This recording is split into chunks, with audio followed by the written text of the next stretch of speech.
Sejam bem-vindos ao nosso podcast do Influência aí. Eu sou a Maria Clara, essa é a Maria Fernanda e essa é a Sofia. E, claro, nossa convidada do dia, a professora Dayana, nossa professora, do ensino médio, de projeto de vida. Ela está hoje para responder algumas dúvidas sobre um assunto que deixa muitos adolescentes acordados à noite, que é a indecisão na escolha da carreira. Bom, Dayana, primeiramente, muito obrigada pela sua presença hoje. Eu que agradeço, fiquei muito feliz, confesso que lisonjeada com o convite. Eu sou fã do Influencia aí, admiro, acompanho e estou muito feliz de participar. Bom, então, primeiramente, começando com as perguntas, qual você acha que seria a melhor forma de lidar com a pressão, principalmente no ensino médio, com essa questão de escolher a profissão, escolher a carreira, escolher o caminho de vida? Olha, assunto super importante, excelente pergunta para a gente começar. Eu gostaria de ressaltar, antes de responder especificamente, que nós somos seres complexos, né? Todos nós temos nossas qualidades, habilidades, nossos pontos fortes, aqueles que não são tão fortes assim. Então, exatamente por sermos tão complexos, é importante nós não generalizarmos, né, as respostas e não nos colocarmos em caixinhas que nos aprisionem, né, dentro de estereótipos e até mesmo dentro de alguns padrões específicos. Por isso, alguns vão sentir essa pressão. Então, a gente observa que é a maioria, os estudantes realmente sentem essa pressão, mas a gente observa que outros estudantes passam por esse momento de forma muito leve, às vezes até de forma apática, sem dar tanta atenção, às vezes já decidiu há muito tempo e tem confiança, segurança nessa decisão. Às vezes é uma coisa que vem sendo construída com a família dentro do meio social e cultural ao qual ele pertence. Então, a gente observa que essa pressão é relativa, né? Mas tendo em vista, né, se vocês sentem essa pressão, quem está nos escutando sente ela, eu acho que o mais importante é focar não apenas no escolher a profissão, mas no se conhecer. Quando você foca em se conhecer, quando você foca no autoconhecimento, em se entender, entender quem você entender suas características, o processo de escolha ele vai ficando mais leve. Então, eu acho que uma das formas de amenizar essa pressão é exatamente essa, de você não focar no escolher em si, mas focar em se conhecer. Muito obrigada. Daiane, nessa questão, assim, você acha que é mais importante nessa escolha, assim, nesse processo de se conhecer, uma profissão que você ame mesmo ou que dê mais estabilidade financeira? É o grande desafio, né? Todos vocês, de alguma forma, estão em busca destes dois caminhos que inicialmente parecem caminhos opostos, mas eles não são e não precisam ser, né? É claro que se você faz uma escolha pautada exclusivamente no processo do retorno financeiro, pode ser que a longo prazo isso te cause alguma frustração por não ter nenhuma afinidade com quem você é, com o que você gosta. Mas o oposto também é um caminho perigoso. Se você escolhe algo apenas por paixão, você pode também ter um impacto na sua qualidade de vida a longo prazo. Então, o ideal sempre é tentar buscar o equilíbrio.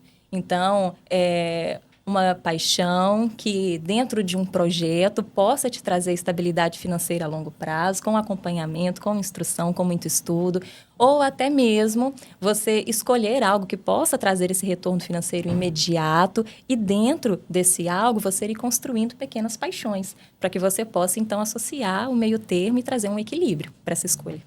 Mas assim, a gente também gostaria de saber como que você sabe se essa profissão vai ter um futuro no mercado do trabalho.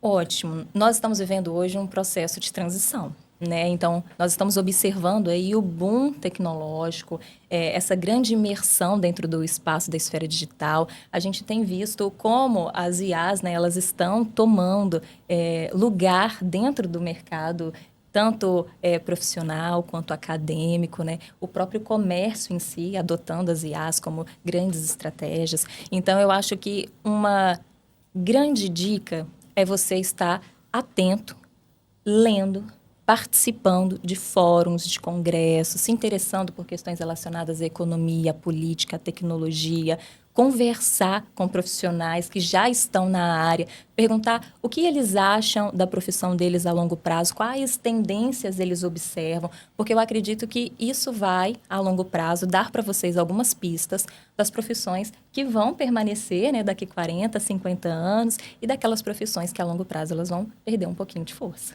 Realmente. Uhum.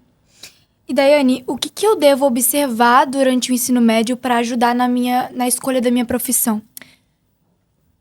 Gente, essa questão é excelente, porque muitas vezes vocês passam pelo ensino médio ainda sem saber exatamente onde estavam, né?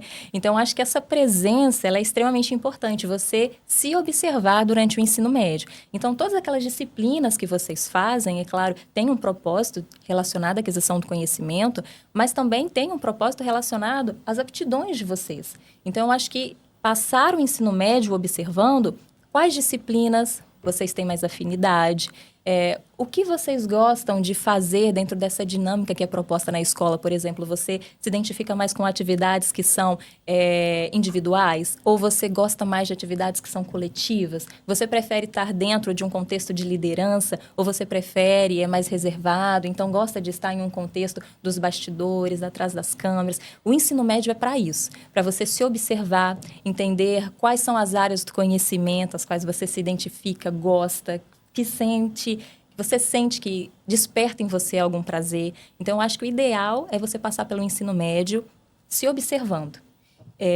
sem deixar que o ensino médio olhe para você, sem você olhar para ele. Então, a escola ela vai estar lá olhando para você o tempo inteiro. Você precisa olhar para ela de volta. Então, essa troca de olhares é muito importante. Você está ali presente, entendendo as áreas do conhecimento, observando suas habilidades, observando um pouquinho do que é legal para você, que te traz prazer, para que você possa, então, usar isso no processo de tomada de decisão. Essa observação, assim, realmente é essencial. Eu tô sendo auxiliada por um programa, o CAP, porque eu tô Ótimo. querendo estudar fora, enfim. Maravilhoso. E eles falaram, porque eu ainda não sei o curso que eu quero. Sim, normal. E eles me auxiliaram a começar a escrever em um diário. Assim, não Excelente. necessariamente todo dia, mas pelo menos os pontos principais da minha semana. Porque eles falaram que em algum momento você vai analisar, daqui uns 2 anos, tudo que você escreveu e vai ver, assim, quem eu sou? Quem eu fui nesses últimos 2 anos? Excelente. Eu faço uma coisa bem parecida também, eu gosto de escrever música.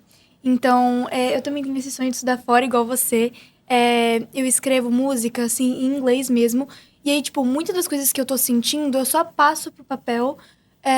E aí, eu tenho um caderninho, né? Que é como se fosse um caderno de poesia.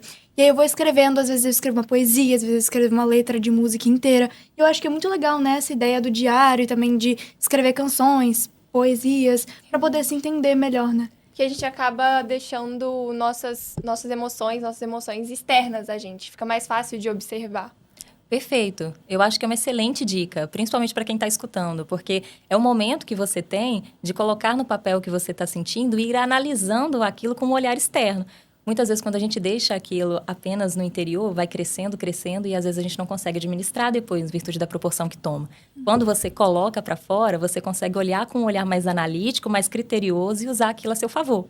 Então, acho que essa estratégia é excelente, pode ajudar muito no processo de escolher a profissão de vocês. Eu acho que assim, quando você coloca suas ideias no papel assim direto, não acumula assim na sua cabeça e você não fica confuso para tomar as decisões. E com base nisso, você acha que também as atividades de trabalho voluntário, alguns estágios assim, você acha que ajuda também a fazer a escolha profissional? Eu acredito que sim.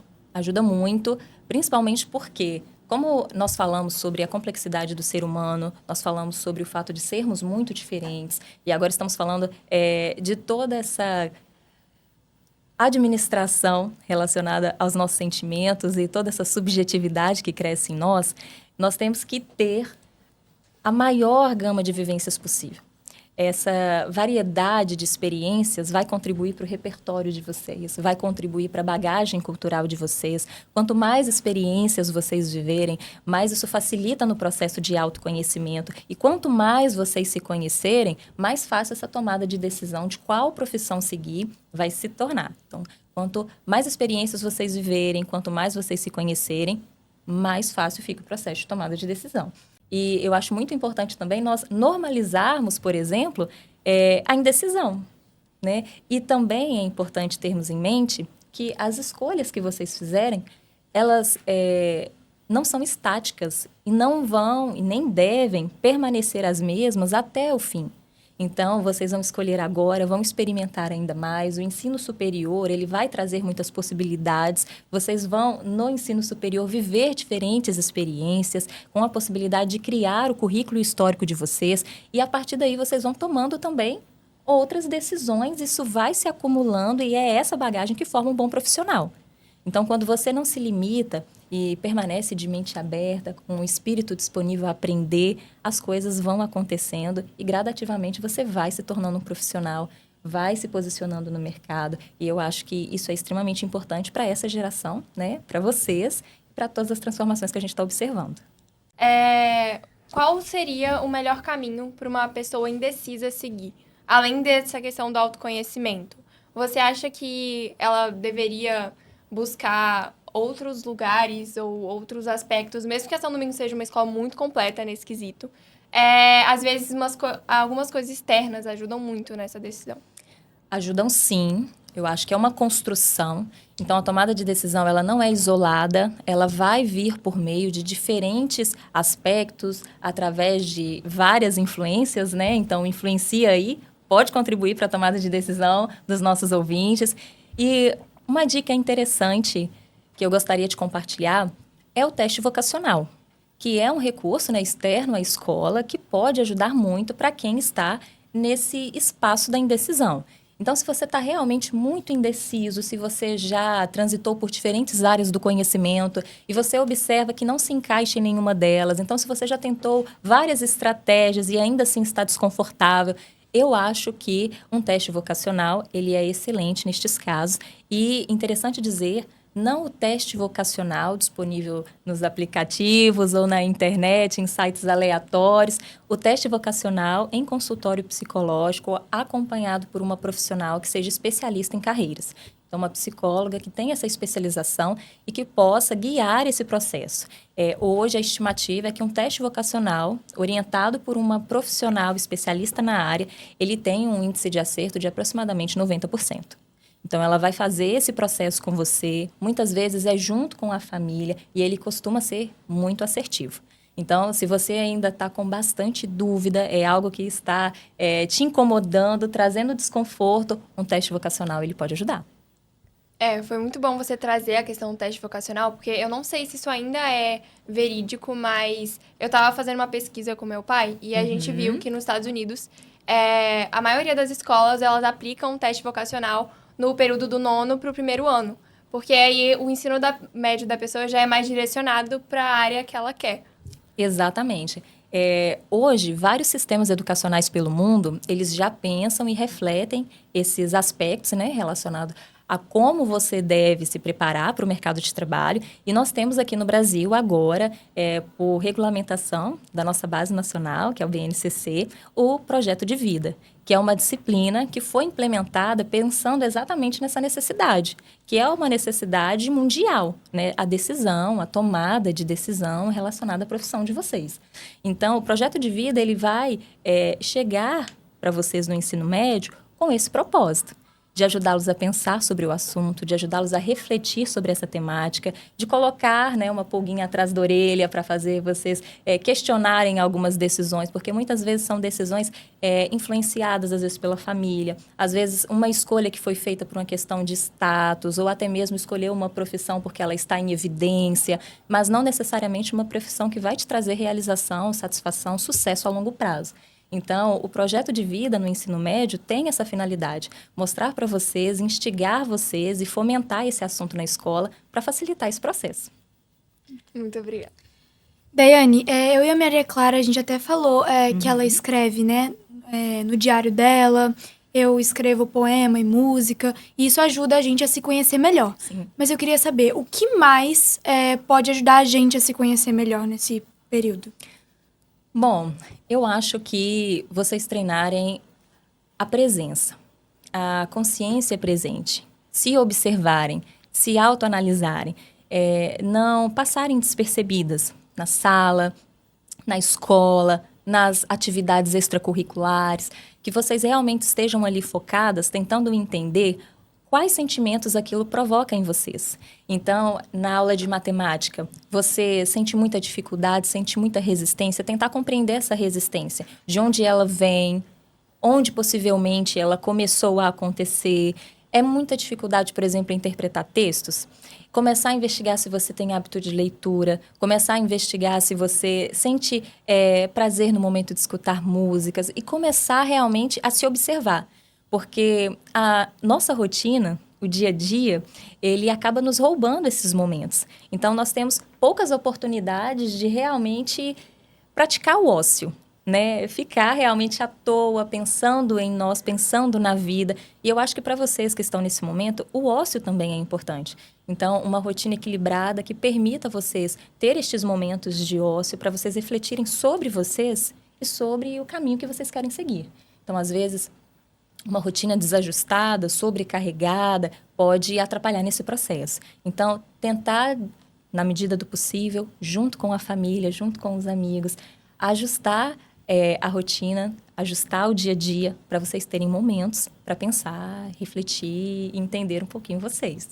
E é um momento complexo, tá? Esse processo da adolescência, todas essas transições, é difícil, exige realmente alguns momentos para reflexão. Então, eu acho que é uma ótima dica vocês se permitirem, né? Se permitirem ter estes momentos. Muito obrigada, Daiane. E assim encerramos o nosso episódio de hoje sobre a indecisão da escolha na carreira. Tudo bem não ter todas as respostas agora, mas o importante é a gente se conhecer, né? A gente buscar sempre aprender mais sobre nós mesmos, que logo, logo a gente vai ter as respostas. Realmente, muito obrigada, Daiane. Eu que agradeço, meninas. Até a próxima, espero. Até a próxima.